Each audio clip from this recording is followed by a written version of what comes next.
Mobile লগে আছে সাবানের কয় তারিখ আজকে? কালকে সাবানের চাল দেখা যায় না, রাত্রে 10টা বাজে পরে দেখা যায়। দেখেন তো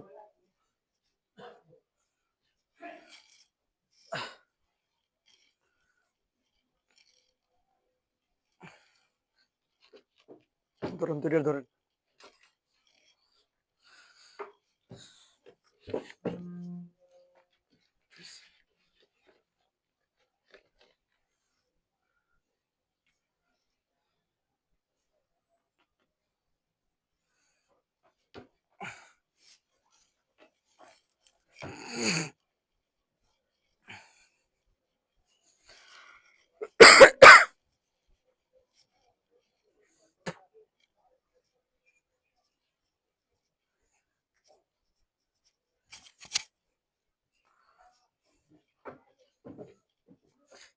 এটি পরে আমি বলি করবেন। চাপাই তো ওরম জানো থাক আজকে থাক কই নর্মাল কই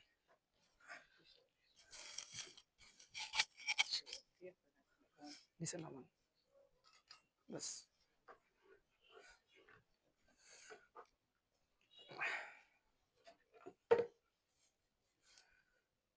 মতো দাঁড়াইছে।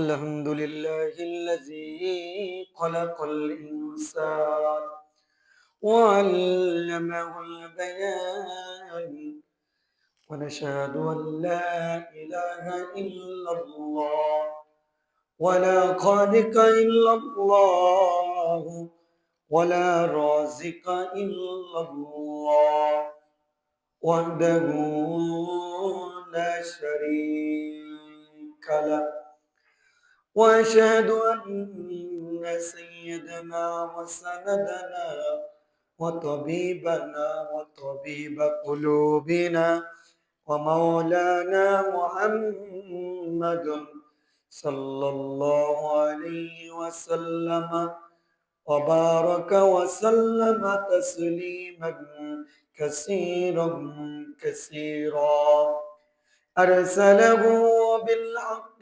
بشيرا ونذيرا وداعيا إلى الله بإذنه وسراجا منيرا.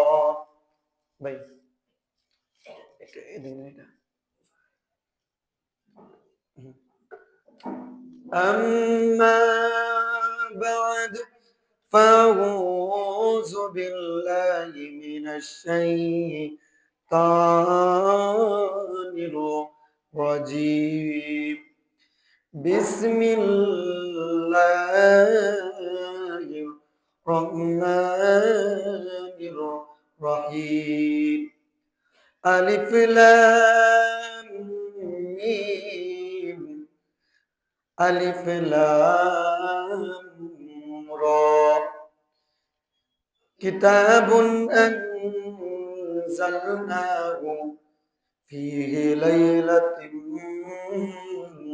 مباركة صدق الله العظيم وصدق رسوله النبي الحبيب الكريم وقال تعالى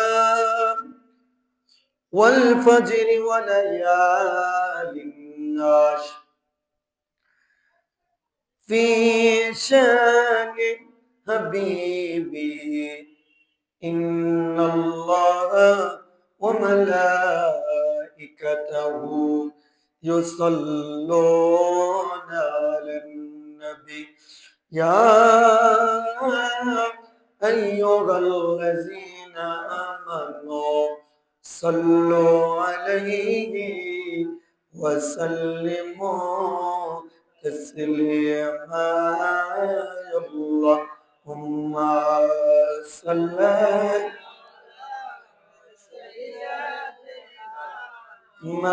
مولانا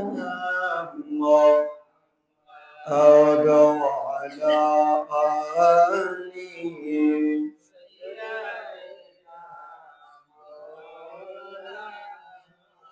محمد اللهم صل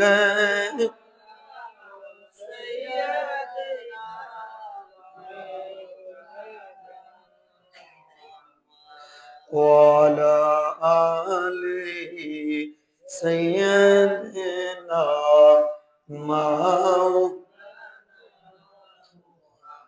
নবী গো আপনার ভালোবাসায় আল্লাহর ওলি হওয়া যায়। নবী গো আপনার ভালোবাসায় জান্নাত ওয়াজিব হয়ে যায়। আল্লাহুম্মা সাল্লি মাওলানা মুহাম্মদ ওয়া আলা مولانا محمد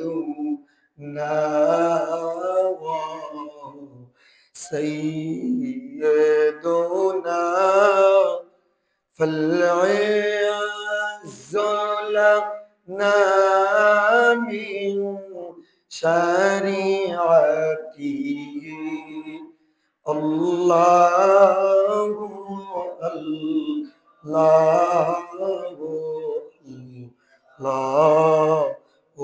الله الله الله الله هو الله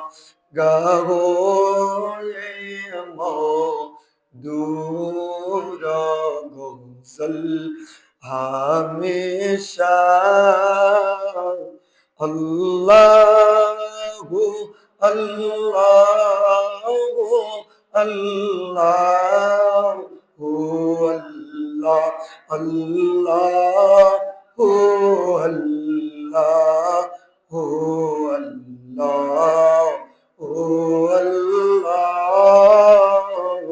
اللہ Allah, Allah, Allah, Allah, যেদিকে যে প্রাণে যেদিকে তাকাই কিছুই দেখি না শুধু তোমার নিয়ামত সারা আল্লাহ ও আল্লাহ আল্লাহ ও আল্লাহ আল্লাহ আল্লাহ আল্লাহ আল্লাহ। আলহামদুলিল্লাহ। ঐতিহ্যবাহী শান্তিনগর বাইতুল মামুর জামে মসজিদে আগত আল্লাহ পাক রব্বুল আলামিনের আশিকিন জাকিরিন দিনদার ইমানদার মর্দে মুজাহিদ সম্মানিত প্রাণপ্রিয় শ্রদ্ধেয় আমার মুরব্বী বাবারা, কচি কাঁচা মাসুম বাচ্চারা, কলিজার টুকরা সমবয়সী আমার যুবক ভাইয়েরা, মাইগুর আওয়াজ শ্রবণরতা সম্মানিতা আবেদা জহেরা দিনদারনি ইমানদারনি আমার মা ও বোনেরা, সবাইকে আমার অন্তঃস্থল থেকে সালাম, আসসালামু আলাইকুম ওয়া রাহমাতুল্লাহি ওয়া বারাকাতুহু। মহান আল্লাহ পাক রব্বুল আলামিন ইজ্জতুল জালালের আরিশের দরবারে অসংখ্য লাখো কোটি হাজার শুকরিয়া। আল্লাহ পাক রব্বুল আলামিন ইজ্জতুল জালাল আমাকে আপনাকে দয়া করে মায়া করে মহব্বত করে ভালোবেসে প্রত্যেক সপ্তাহের ন্যায় এই সপ্তাহে আল্লাহ পাক রব্বুল আলামিনের ঘরে জান্নাতের বাগানে জান্নাতি ঘরে সবার আগে নিঃসন্দেহে আল্লাহ তাআলা আমাদেরকে ভালোবাসেন বিদায় আসবার এবং বসবার মতো তৌফিক দান করেছেন। এজন্য সকলে জবানটা খুলে উচ্চ আওয়াজে বলি আলহামদুলিল্লাহ।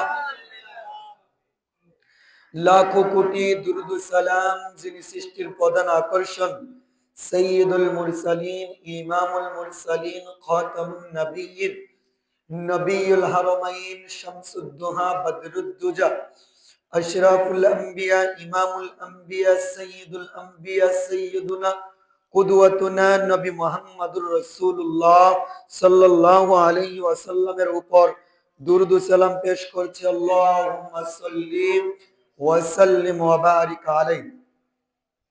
সম্মানিত হাজিরিন, দেখতে দেখতে পবিত্র রজব মাস আমাদের থেকে বিদায় নিয়ে যাচ্ছে। সামনে আসতেছেন পবিত্র শাবান মাস। তারপরে মুসলমানদের জন্য আমল বৃদ্ধি করা, নিজের কলবটাকে জ্বালিয়ে নেওয়ার মাস আসতেছে রমজান মাস। দুঃখের বিষয়, পরিতানের বিষয়, আমরা ইংরেজি মাস, বাংলা মাস, প্রত্যেকটা বাঙালিকে যদি কেউ জিজ্ঞাসা করেছে নির্দ্বিধায় বলে দিতে পারে। ইংরেজি মাস তো আমরা বাধ্যতামূলক হিসাব রাখি, তারিখ, দিন, রাত্র। কিন্তু মুসলমান হিসাবে আমাদের প্রথম যে কাজ ছিল প্রত্যেকটা মাসের আরবি মাসগুলা হিসাব করা। কি জন্য? কারণ মুসলিমদের যে আমল, ইবাদত, বন্দেগী যা আছে সবগুলা আরবি মাসের চাঁদের উপর নির্ধারিত। যেরকম আপনি রমজানের রোজা রাখবেন, এটা কোনো ইংরেজি ক্যালেন্ডার বা এগুলা দেখে আপনি রাখতে পারবেন না। অনেকে বলতেছেন যে এই তো আগামীকাল কি হয়ে যাবে, রমজানের চাঁদ উঠে যাবে, আগামীকাল ঈদ হয়ে যাবে। পরে দেখা যায় কি আল্লাহ তারা কি ওঠায় নাই, চাঁদ ওঠায় নাই। মানুষ ভাবতে পারে যে আগামীকাল বৃষ্টি হবে, বিকালটা একটু অন্যরকম থাকবে, হালকা বাতাস থাকবে, কিন্তু শিওর ভাবে কোনো কিছু বলতে পারে না। যিনি নির্ধারিত, যিনি স্পষ্ট ভাবে বান্দাকে জানিয়ে দেয়, বলুন তো তিনি কে? আরো জবান খুলে বলুন তো তিনি কে? সম্মানিত হাজিরিন, ওই আল্লাহ পাক রব্বুল আলামিন তার প্যারা মাহবুবকে আদেশ দিয়েছেন, আপনি আপনার উম্মতদেরকে জানাইয়া দেন, আপনার উম্মতরা যেন প্রত্যেকটা আরবি মাসের গণনা করে, আরবি মাসের হিসাব রাখে। আমাদের সামনে যে মাসটা আসতেছে পবিত্র শাবান মাস। শাবান শব্দটির মূল হলো শাবুন, যার অর্থ হলো বিস্তৃতি, ছড়ানো, শাখা হওয়া, প্রশাখা হওয়া, অনেক বৃদ্ধি পাওয়া। পারিভাষিক সংখ্যায় হযরত আনাস রাদিয়াল্লাহু তাআলা আনহু বর্ণনা করেন, মা সাবাতা বিসুন্নাহ কিতাবের 218 নম্বর পৃষ্ঠায় উল্লেখ রয়েছে, ইন্নামা সুম্মিয়া শাবানু লিআন্নাহু ইয়ানশাইবু ফীহি খায়রুন কাসীরুন লিস-সাইমি ফীহি হাত্তা ইয়াদখুলুল জান্নাহ। হযরত আনাস রাদিয়াল্লাহু তাআলা আনহু বলেন, শাবান মাসে ঈমানদার ও রোজাদারদের নেক আমলগুলোর সওয়াব গাছের পাতা ও ডালের মতো। একটা গাছ যখন লাগানো হয়, প্রাথমিকভাবে দেখা যায় এটার থেকে যখন দানাটা মাটিতে ফেলা হয়, একটা দানা থেকে একটা কলি মাটির নিচ থেকে বাইর হয়। এটা যখন 15 থেকে 20 দিন 25 দিন হয়ে যায়, দেখা যায় এটার সাথে আরো বিভিন্ন শাখা প্রশাখা ডেমি বাইর হয়ে যায়। এটা যখন আরেকটু বড় হয়ে যায়, ওই শাখা প্রশাখা থেকে আরো অনেকগুলা ডাল ওই শাখা প্রশাখা থেকে বাইর হয়ে যায়। ঠিক কিনা বলুন? হযরত আনাস রাদিয়াল্লাহু তাআলা আনহু বলেন, শাবান মাস এমন একজন মাস, ইমানদারের রোজার নেক আমল গুলা গাছের ডাল আর শাখা পোশাকার মতো বাড়তে থাকে। বান্দা যখন এক আমল করে, বান্দা যখন একটা রোজা রাখে, বান্দা যখন একবার আল্লাহকে সেজদা দেয়, বান্দা যখন একবার সদকা করে, বান্দা যখন 1 টাকা দান করে, গাছের ডালের শাখা পোশাখা যখন যেমন ভাবে গাছের ভিতর বাড়তে থাকে, শাবান মাসে ইমানদারের রোজা, ইমানদারের আমল গুলা ঠিক ওরকম ভাবে বাড়তে থাকে। জোরে সুরে বলি সুবহানাল্লাহ। তাহলে শাবান মাসের আবিধানিক অর্থ হাদিস থেকে জানতে পাই যে শাবান মাসে কি হয়, আমল কি হয়, শাখা পোশাখা কি করতে থাকে, বাড়তে থাকে, বৃদ্ধি হইতে থাকে। সম্মানিত হাজিরিন, গত রজব মাস শাবান মাসে আমাদের সাথে অনেকে ছিল। আমার আরেকজন মুসল্লি যে এই সময় দেখতাম যে পিচ্ছি যেন বসে থাকতো, মুখলেস কন্ট্রাক্টর সাহেব জুমার দিন এখানে বসে থাকতেন, সুস্থ থাকলে এসে কাছে বসতেন। গত জুমায় ছিল, কিন্তু এই জুমাতে আমাদের সাথে নাই। এমন আসবে আবার আগামী জুমা আসবে আমরাও না থাকতে পারি। আমরা কিন্তু ওনার জানাজা দিয়েছি, জানাজা দেওয়ার পরে যার যার যে কর্ম, ওই কর্মতে দাবিত হয়ে গেছি। আবার জানাজা চলছে, কিছু কিছু দোকানে, কিছু কিছু বাড়িতে আবার হিন্দি সিনেমার গানও চলেছে। মানুষ দিনচে দিন আমরা এরকম হয়ে যাচ্ছি, মানুষের ভিতরে যে একটা নরম দিল আল্লাহ দিয়েছিলেন, মানুষের ভিতরে সেই দিলটা আজকে নাই। একজন মানুষ যখন অ্যাক্সিডেন্ট করে রাস্তায় মারা যায়, আপনারা দেখবেন তাকে আগে হাসপাতালে না নিয়ে বিভিন্ন মোবাইল দিয়ে আগে ভিডিও করে, ভিডিও কইরা এটাকে বিভিন্ন লাইক করে, বিভিন্ন ফেসবুকে সারে অমুক জায়গায় অমুক মারা গেছে। কিন্তু লাস্টটা যে মৃত্যুর সাথে পাঞ্জা লড়তেছে, আমাদের মানুষ এটা খবর থাকে না। আমরা মানুষ আজকে এমন হয়ে গেছি, পশু পাখি যেরকম ভাবে মরে পাড়া থাকলে কোনো দয়া আর মায়া থাকে না, ঠিক মানুষকে মানুষ হয়ে ঠিক পশু পাখির যেরকম মায়া, তার চেয়ে তো মায়া একজন মানুষের প্রতি কমে গেছে। তার 1 নম্বর কারণ হইল, অনেকে বলে থাকেন যে আলেমদের পিছনে শয়তান 70টা থাকে, আমগো পিছনে শয়তান করে থাকে। সাধারণ মানুষ কয় আমগো পিছনে শয়তান একটা, আলেমদের পিছনে শয়তান কয়টা? 70টা। কয়টা? কথা কয় না, কয়টা থাকে? কয় তাদের শয়তানিটা বেশি হয়। এটার ব্যাখ্যা আমি করে দিচ্ছি। আপনি যখন আপনার পিছনে শয়তান একটা না 70টা কেন থাকবে? একটা চাল যখন আপনি উপরে উঠাবেন, আপনি একলা উঠাইতে পারেন? পারেন না। কয় এই চাল অনেক ভারী, আবার যদি লোহার একটা চাল দেখো, এটা কেউই লাগবে না, এটা আমি একলা কি করে ফেলবো, আমি উঠাই ফেলবো। যখন টিন আর কাঠ দিয়ে মেরামত করে উপরের দিকে উঠাইতে হয়, কয় একা পারা যায় না, কয়টার লোক আরো কি লাগবে, আরো 10 জন 5 জন কি লাগে, সহযোগিতা করতে হয়। কারণ আমি একা পারি না, তার সাথে একলা কুলায় উঠতে পারি না। আপনার অবস্থা এমন, আপনি মুসলমান, মুসলমানের ঘরে জন্ম হয়েছেন, আপনাকে মুসলমানি করাইছে, আপনি দাবি করেন কি মুসলমান, আপনি দাবি করেন কি মুসলমান, কিন্তু মুসলমানের আখলাক, চরিত্র, চলা ফেরা, উঠা বসা একটাও মুসলমানের সাথে নাই, সম্পূর্ণ ইহুদি, খ্রিস্টান আর নাসারাদের সাথে আমাদের মিলে যায়। ইহুদি খ্রিস্টান রাত্রভর বিভিন্ন টিভি, সিনেমা, নাচ গান, আড্ডা বার সবকিছু মারে, সকালবেলা 10টার পরে ওঠে, তারপরে তারা ডিউটিতে যায়, বিভিন্ন কাজ কাম করে। এখন আধুনিক সভ্য নামের যে মুসলমানরা আছে, তাদের অবস্থানটাও এমনই হয়ে গেছে। সকালবেলা ওইটা কতক্ষণ চোখ ডলে, নাক ডলে, মুখ ডলে, ব্রাশ করুক আর না করুক, আগে ব্রেকফাস্ট করে, চা নেয়, কফি নেয়, রাত্রে 12টা 1টা পর্যন্ত চাট, বান্ধবী বন্ধুর সাথে, ভাই ভাইয়ের সাথে, একজন আরেকজনের সাথে চাট করিয়া আমরা সকালবেলা 12টা 10টা 11টায়, অনেক যুবক আছে বাবা মসজিদে আসে, পোলাটা একটা মাত্র পোলা, এখনই তো সময়, একটু ঘুমাইবো, উঠতে থাকবো, 10টা 12টা বাজে যদি ঘুম থেকে উঠা যায়, তাহলে তো আমার পোলাটার স্বাস্থ্য কি হয়ে যাবে, নষ্ট হয়ে যাবে। যদি উঠতেছে তাহলে বাবা ঘুমা ঘুমা ঘুমা। নামাজ যা পড়ার সব কি পড়বো? আমি পড়বো। বিবি ডাক দিতে গেলাম, মশারি টাঙায় আরো আরাম করে ঘুম পাড়ায় ছেড়ে দেয়। তা আমাদের বর্তমান যে কালচার গুলা ইহুদি খ্রিস্টানদের মতো হয়ে গেছে। বলতেছিলাম যে মোল্লাদের পিছনে শয়তান 70টা, আপনাদের পিছনে কয়টা? একটা। আমরা বলি যে হুজুররা দুষ্টামি বেশি করে। মোল্লাদের পিছনে 70টা থাকার কারণ আর আপনাদের পিছনে একটা থাকার কারণ একটাই, আপনার নামে মুসলমানি করাইছে মুসলমান। আপনি পূর্বারের সপ্তাহে একদিন নামাজ পড়তে আসেন, আর সারা সপ্তাহ আপনার খবর থাকে না।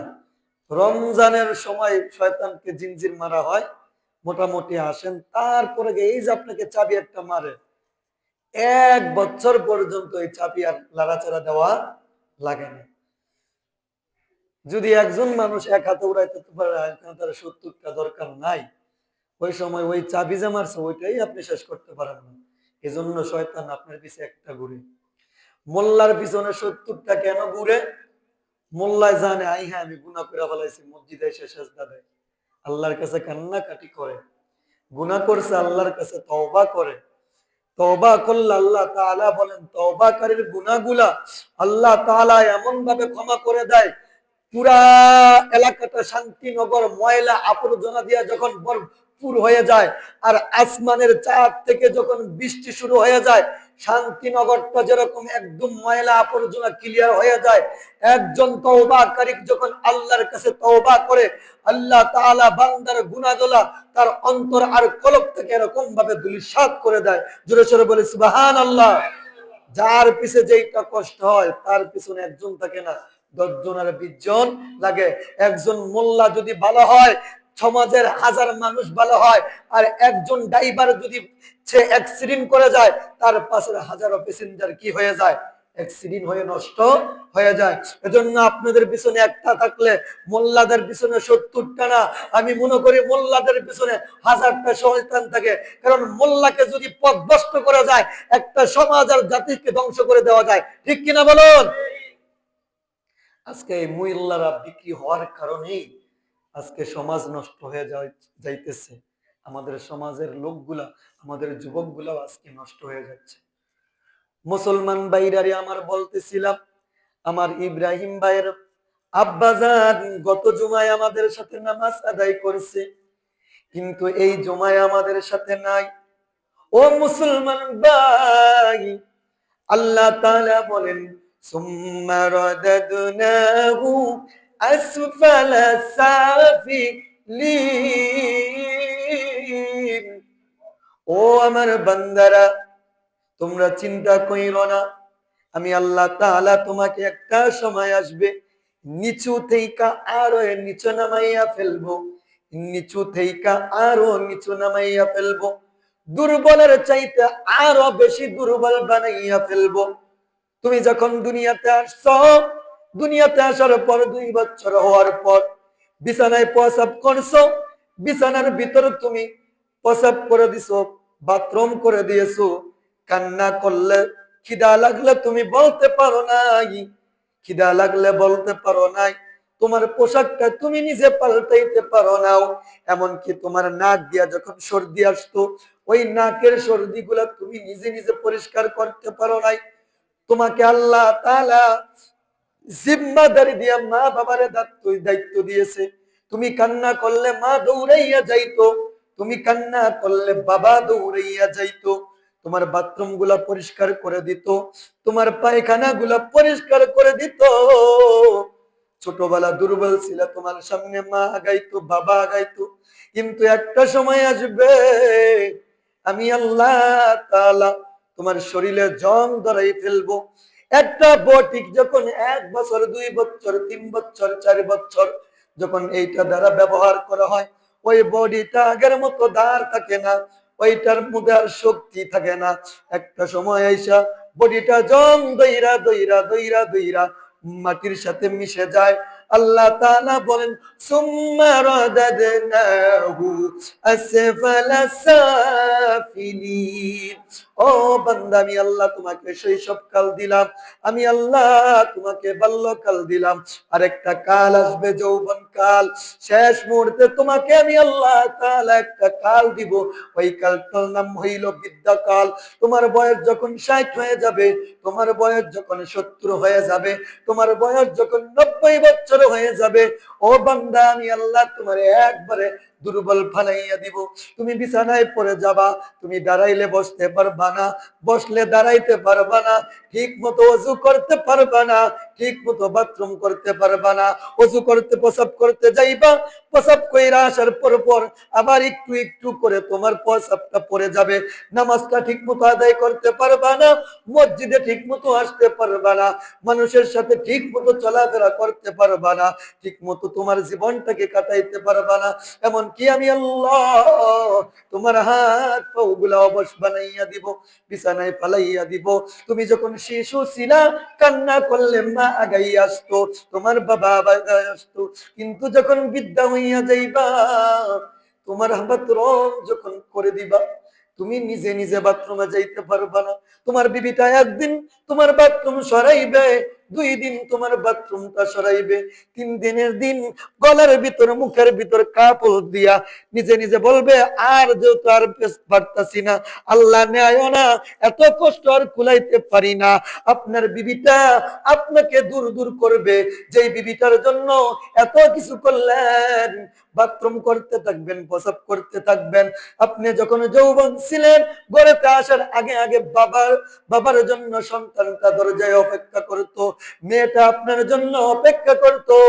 একটা সময় আসবে আপনি বিছানায় পড়ে যাবেন, বিছানায় পড়তে পড়তে যখন আপনি অনেক দিন হয়ে যাবে, আপনার সন্তানকে ডাক দিবেন, আপনার সন্তানটা একবার শুনবে, দ্বিতীয়বার আর শুনবেন না, তৃতীয়বার আর শুনবে না, তার কানে সে ব্যস্ত হয়ে যাবে, আপনার বিবিটাও ব্যস্ততা হয়ে যাবে। এমন সময় আসবে, আপনি যখন বিছানায় পড়ে যাবেন, আপনি ঠিক মতো ব্রাশও করতে পারবেন না, ব্রাশ না করার কারণে আপনার মুখ থেকে দুর্গন্ধ আসতে থাকবে। আপনার আদরের সন্তান, আপনার আদরের বিবিটা, আপনার আদরের নাতিটা আপনার সামনে যখন আসবে, মুখটা ডাকিয়া ডাকিয়া আসবে, নাকটা বন্ধ করিয়া আপনার সামনে আসবে। আল্লাহ তাআলা বলেন, ওয়াল আসরি ইন্নাল ইনসানা লাফি খুস। আল্লাহ তাআলা সময়ের কসম খাইলেন, সময়ের কসম খাইয়া ডাক দিয়া বলেন, দুনিয়ার মানুষরে, তুমি যখন বিছানায় পইরা যাইবা, ওই সময় বুঝবা দুনিয়াটা তোমার কাছে কেমন। দুনিয়ার কেউ তোমার সামনে আসবে না, তোমার সবাই পর হয়ে যাবে। এজন্য আল্লাহ তাআলা সূরা ৩ এ বলেন, সুম্মা রাদাদনাহু আসফালা সাফিলিন। জবান খুলে বলি আল্লাহু আকবার, আরো জবান খুলে বলি আল্লাহু আকবার। আমি আল্লাহ তাআলা তোমাকে নিচের চাইতে, নিম্নের চাইতে আরো নিম্নে নামাইয়া দিব। এখান থেকে আমাদেরকে আল্লাহ কি সংকেত দিলেন, যে বান্দা, সময় থাকতে থাকতে সময়ের কি করো, মূল্যায়ন করো। আজকে মুখলেস কন্ট্রাক্টর আল্লাহর কাছে যদি হারা জীবন কবরে যেয়ে কানতে কানতে কানতে কানতে সাগর বানাইয়া ফেলে, আল্লাহ একটা সেজদা দিলেন, আমার সেজদাটা কবুল করে নাও, তার আমল নামায় আর লেখা হবে? লেখা হবে? আমাদের নাসিরউদ্দিন নসুহাদি সব চলে গেছে, উনি যদি বলে, আল্লাহ তোমার জন্য কবরে আছি, সারা বছর রোজা রাখতেছি, আল্লাহ কবুল করবে? করবে না। আল্লাহ তাআলা বলেন, আদ-দুনিয়া সিজনুল মুমিনিন ওয়া জান্নাতুল কাফিরিন। পয়গম্বর আরবি ডাক দিয়ে বলেন, দুনিয়ার মানুষরে, দুনিয়াতে আমি আল্লাহ তাআলা তোমাকে সংসার দিছে, ছেলে দিছে, মেয়ে দিছে, এইগুলার মায়ায় পড়িয়া আল্লাহরে বুইলা যাও না, আমি রাসূলুল্লাহর সুন্নাত ছাইরো না। একবার দুনিয়া থেকে যদি চইলা যাও, আর যত চেষ্টা করেও দুনিয়াতে তুমি আসতে পারবা না। দুনিয়াতে যদি গুনাহ করিয়া করিয়া একবার যদি মাওলার কথা স্মরণ করিয়া সেজদাতে যাইয়া যদি আল্লাহরে আল্লাহ বলিয়া ডাক দিয়া গুনার জন্য ক্ষমা চাও, আর হাত তুলিয়া যদি আল্লাহর কাছে তওবা করো, তোমার ওই একটা সেজদা তোমার চোখের পানিতে এতটা দামি, কিয়ামত পর্যন্ত যদি কবরে যাইয়া কান্না করো ওই কান্নার কোনো কাজে আসবে না। আর দুনিয়াতে থাইকা যদি একটা মাত্র সেজদা দিতে পারো, সেজদা দেওয়ার মতো দিয়া যদি আল্লাহর কাছে যদি কান্না করতে পারো, ওই একটা সেজদাই তোমার জন্য নাজাতের ব্যবস্থা হয়ে যাবে। ঠিক কিনা বলো? এজন্য মুসলমান শাবান আসছে, শাবানের পরে সামনে কি আসতেছে? জবান বলে বলেন তো কি আসতেছে? আরো জবান খুলে বলুন কি আসতেছে? রমজান। শাবান মাস আমাদের জন্য কিছু প্রস্তুতি রয়েছে। আল্লাহর নবী রাহমাতুল লিল আলামিন বলেন, ইজা দাখালা রজবুন আল্লাহুম্মা বারিক লানা ফি রজব ওয়া শাবান ওয়া বাল্লিগনা রমাদান। এই হাদিস শরীফটা আপনারা পারেন? পারেন? সবাই আমার সাথে বলুন তো, আল্লাহুম্মা বারিক লানা ফি রজব ওয়া শাবান ওয়া বাল্লিগনা রমাদান। আজকে যখন হাদিস শরীফের শরহে সহিহুল বুখারীর সরা পড়লাম, এই হাদিসটা যখন দেখলাম, দেখে আমি অবাক হয়ে গেলাম। মুফাসসিরিনে কেরাম, মুহাদ্দিসিনে কেরাম এই হাদিসের ব্যাখ্যায় লেখেন, আমরা দোয়া করি কি আল্লাহুম্মা বারিক লানা, হে আমার আল্লাহ, ফি রজব ওয়া শাবান, আমাকে রজব এবং শাবান পর্যন্ত হায়াত দাও, রমজান পর্যন্ত পৌঁছাইয়া দাও। আজকে রজবের 30 তারিখ, কাল বা পরশু শাবান মাস শুরু হয়ে যাবে। আল্লাহর রসুল শাবান মাসে এই দোয়া করতেন, রমজান মাসেও কি করতেন? রমজান মাসের আগ পর্যন্ত এই দোয়া করতেন। এখন আপনাদের কাছে প্রশ্ন, শাবান মাস গেলে কি আর রজব আসে? রজব আসবে কবে? আবার আবার 1 বছর পর। কিন্তু শাবান মাসও বলতেছেন আল্লাহুম্মা বারিক লানা ফি রজব ওয়া শাবান ওয়া বাল্লিগনা রমাদান, আল্লাহ আমাকে রজব শাবান মাস পর্যন্ত পৌঁছাইয়া দাও। আপনি এর দ্বারা তো বুঝতেছেন না কি দোয়া করতেছেন। আপনি এক রজব বিদায় নিছে, শাবান মাসে যাইয়া আবার সামনের রজব আসার জন্য, আবার সামনের রজব পাওয়ার জন্য আল্লাহর কাছে আপনি কি করতেছেন? দোয়া করতেছেন। মুসলমান ভাইরাই আমার, মুহাদ্দিসিনে কেরাম ব্যাখ্যা করেন, মুফাসসিরিনে কেরাম বলেন, কোন ব্যক্তি যদি শাবান মাস আর রজব মাসে প্রত্যেক নামাজের পর হাত তুলিয়া এই দোয়াটা করে, আমি আপনি জানি বান্দার হায়াত কমতে থাকে, কিন্তু এই দোয়া করার কারণে আল্লাহ তাআলা একবার দোয়া করে, 2 বার দোয়া করে, 3 বার দোয়া করে, আল্লাহ তাআলা এই দোয়ার বদৌলতে বান্দার হায়াতকে আল্লাহ তাআলা বৃদ্ধি করে দেয়। আরো জবান খুলে বলুন। কারণ আপনি এক রজব গেছেন, শাবান মাসে আইসা আবার দোয়া করতেছেন, রজব মাস, শাবান মাস, রমজান পর্যন্ত আপনি আমাকে কি করে দাও? পৌঁছাইয়া দাও। অর্থাৎ আগামী রজব পর্যন্ত আল্লাহ আমাকে কি দিয়ে দাও? শাবান মাস আইসা বলতেছেন রজব, শাবান, রমজান পর্যন্ত পৌঁছাইয়া দাও। আপনি আল্লাহর কাছে দোয়া করতেছেন আগামী রজব পর্যন্ত কি দিয়ে দাও আল্লাহ? আমাকে হায়াত। তাহলে যতবার দোয়া করেন আপনি 11 মাসের হায়াতের জন্য আল্লাহর কাছে কি চান? হায়াতের জন্য বৃদ্ধি চান। তাহলে হায়াত বৃদ্ধি যদি পাইতে চান তাহলে কি করতে হবে? এই দোয়াটা বেশি বেশি করে রজব শাবানে পড়তে হবে। সকলে আমার সাথে বলুন, আল্লাহুম্মা বারিক লানা ফি রজব ওয়া শাবান ওয়া বাল্লিগনা রমাদান। আপনারাও পড়বেন, আমার যে সমস্ত মা বোনেরা শুনতেছেন প্রত্যেক 5 ওয়াক্ত নামাজের পরে এই দোয়াগুলা পড়বেন। কারণ আল্লাহ যদি আমাদেরকে শাবান পর্যন্ত হায়াত দিল, রমজান পর্যন্ত হায়াত না দিল, প্রত্যেকটা সিজনের কিছু সিজন থেকে ব্যবসায়ী দেখবেন, আমাদের এমন ব্যবসায়ী জামান ভাই, ওনারা কি করেন 6 মাস করে মাল স্টক করতে থাকেন। কয় ব্যবসা সব সময় না, ব্যবসা হলো 2 মাস, ব্যবসা হলো কয় মাস? 3 মাস। একজন ব্যবসায়ী, গার্মেন্টস ব্যবসায়ী পুরা বছর 2 মাসের জন্য কি করে? মাল জমায়। যারা মার্কেটের বিভিন্ন কাপড়ের দোকানের, কয় সারা বছর ব্যবসা করবো না, ব্যবসা করি করবো কয়দিন? 2 সিজনে 10-12 দিন কি করবো, ব্যবসা করবো। এই 10-12 দিনে কি করব, সারা বছর চলে যাবে। এমন হয়ে যায় 10 টাকার জিনিস কি করে ফেলায়, কয় টাকা করে, 20 টাকা করে। ইয়া পরে বাঙালি পাগল, 20 টাকা দিয়ে কি করতে হয়, বাধ্য হয়ে কিনতে হয়। মুসলমান ভাইরারে আমার, আপনি আম সব সময় পাবেন না, আমের একটা মৌসুম আছে। জাম সব সময় পাবেন না, জামের একটা মৌসুম আছে। ব্যবসায়ী বলে আমি সব সময় ব্যবসা করি না, সারা বছর যত করি আর 2 মাসে যতটা আমার ব্যবসা হয়, সারা বছরে আমার এতটা ব্যবসা হয় না। ও মুসলমান ভাই, দুনিয়ায় চলার জন্য, দুনিয়ায় হালাল পথে উপার্জন করার জন্য আপনার জন্য একটা মৌসুম আছে। আর আখিরাতকে সুন্দর করার জন্য, আখিরাতের আমল বৃদ্ধি করার জন্য আল্লাহ পাক রব্বুল আলামিন আপনার জন্য আমলের মৌসুম দিয়ে দিয়েছেন। অন্যান্য মাসে একটা করলে একটা নেকি পাইবেন, 2টা করলে 2টা নেকি করবেন, কিন্তু আল্লাহ তাআলা বান্দার জন্য এমন একটা মৌসুমের মাস দিয়া দিছে। ওই মাসে যদি বান্দা 1 টাকা দান করে, 1 কে 10, 10 কে 70, 70 থেকে আরো আল্লাহ তাআলা 700 গুণ বাড়াইয়া বান্দার আমলটাকে 1 টাকা থেকে 1 টাকা থেকে আল্লাহ তাআলা 700 টাকা পর্যন্ত বাড়াইয়া দেয়। ওই মাসটার নাম কি মাস বলুন তো, আরো জবান খুলে বলুন কি মাস।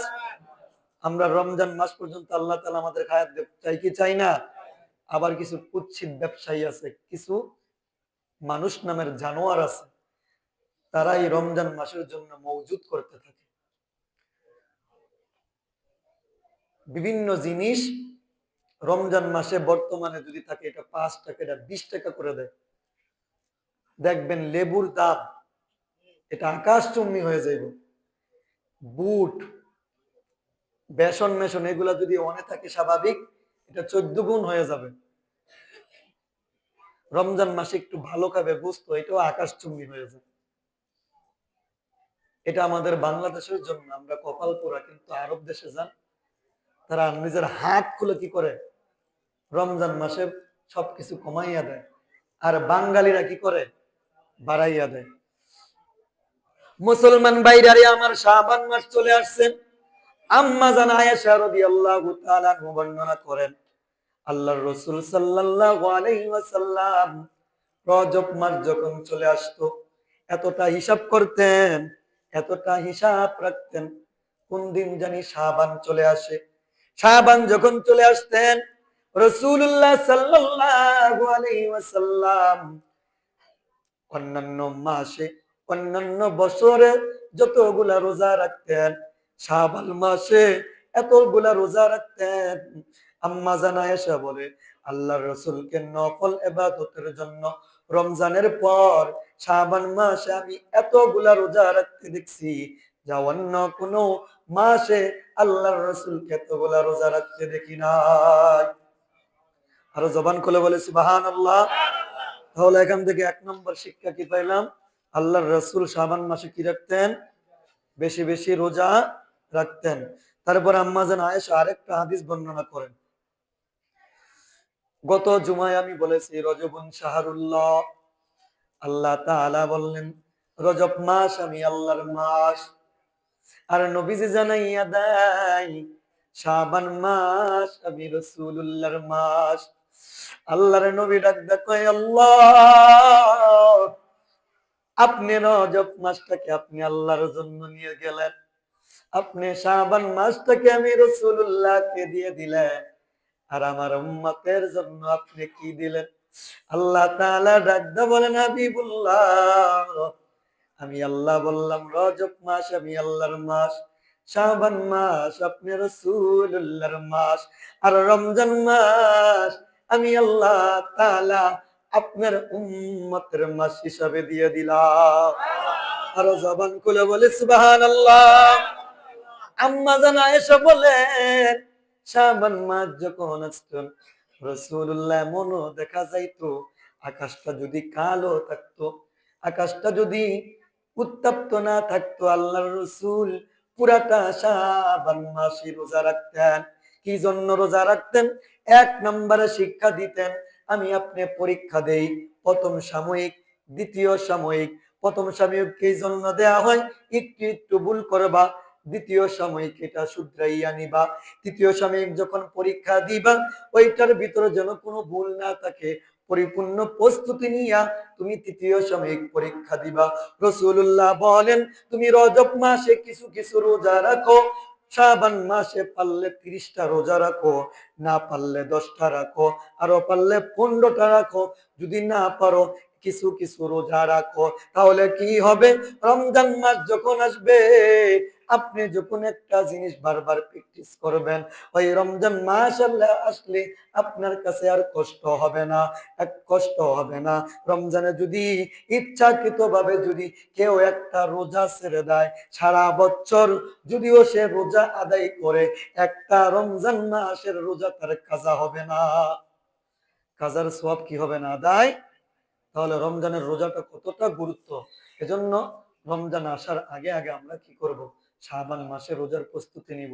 দ্বিতীয় নম্বর, আমাদের যাদের আর্থিক সবারই সমস্যা আছে, আমরা রমজানের জন্য যেন রমজানের রোজাগুলা ঠিক মতো রাখতে পারি, এজন্য ব্যবসা বাণিজ্য যাই হোক কিছু কিছু টাকা বাঁচাইয়া রমজানে যেন আমাদের স্বাস্থ্যটা ঠিক থাকে, ভালো থাকে, এজন্য আমরা নিজের রমজানের প্রস্তুতি নিব, নিজের আর্থিক যেই দুর্বলতা আছে এগুলা কাটিয়ে নিব। তৃতীয় নাম্বার, আমি আপনার যে শরীরে অনেক রোগ বালা রয়েছে, এগুলা আমরা শাবান মাসে চিকিৎসা করাইয়া, অনেকে ডায়াবেটিস, এইটিস, কটোটিস করে কয় হুজুর রাখতে পারি না, খালি খিদা লাগিয়া জায়গা, রোজার মধ্যে রোজা রাখতে পারি না, খিদা লাগিয়া যায়, হুজুর ডায়াবেটিস জানেন না। এই কথা বলে কি করে না, হারামি রোজা রাখে না, চায়ের দোকানে পয়সা খায়, দরজা লাগাইয়া লাগাইয়া খায়, ঠিক কিনা বলুন? এই ডায়াবেটিস যেটা কিসমিস আছে এগুলা শাবান মাস আগে নিয়ে কি করবেন? ঠিক করে বলবেন। পঞ্চম নাম্বার, কোরআন শরীফ তেলাওয়াতের অভ্যাস করবেন। হাবেশাব যারা আছে, যারা খতমে তারাবি পড়বে, দেখবেন তারা এই শাবান মাস পাগল হয়ে যাবে কোরআন শরীফ তেলাওয়াত করার জন্য। আপনাদের কোরআন শরীফ অভ্যাস আছে? অনেক বাবারা আছে, অনেক কৈতাত্তই না, কোরআন শরীফে সুন্দর করে সাজায় মদত লাগাই খেলে ওই ভিতরে দিয়ে দিব। আমাদের এখানে না হইলো 200-র উপরে কোরআন শরীফ আছে। আপনি জানেন কোরআন শরীফকে আপনাদেরকে অভিশাপ দেয়? কোরআন শরীফ অভিশাপ দেয় জানেননি? আপনি যে কোনো জিনিস যদি ব্যবহার না করেন ওটার কোনো মূল্যায়ন থাকে না। এই কোরআন শরীফ যদি খালি পড়লেন, পইরা এই যে সবক কোরআন শরীফ নিলেন, 2-1 মাস পরে আর পড়েন না, দিয়ে দিলেন, এই কোরআন শরীফ আপনাকে বদদোয়া দেয়। আর এই বদদোয়া দেওয়ার কারণে আপনাকে একবারে কাল কিয়ামতের দিন আল্লাহর কাঠ করে দাঁড়াইতে হবে, এমনকি এটার জন্য আপনাকে জাহান্নামেও যাইতে হবে। এজন্য যারা কোরআন শরীফ পারেন বেশি বেশি কি করবেন? শাবান মাস থেকে কোরআন শরীফ পড়ার জন্য প্রস্তুতি নিয়ে নেবেন। রমজান মাসে 5টা 6টা 10টা করে কি দিবেন? খতমে কোরআন করবেন। আল্লাহ তাআলা আমাদেরকে তৌফিক দান করুক, সকলে বলেন আমিন। যারা 4 রাকাত কিয়ামুল লাইল সুন্নাত আদায় করেন না, আদায় করেন।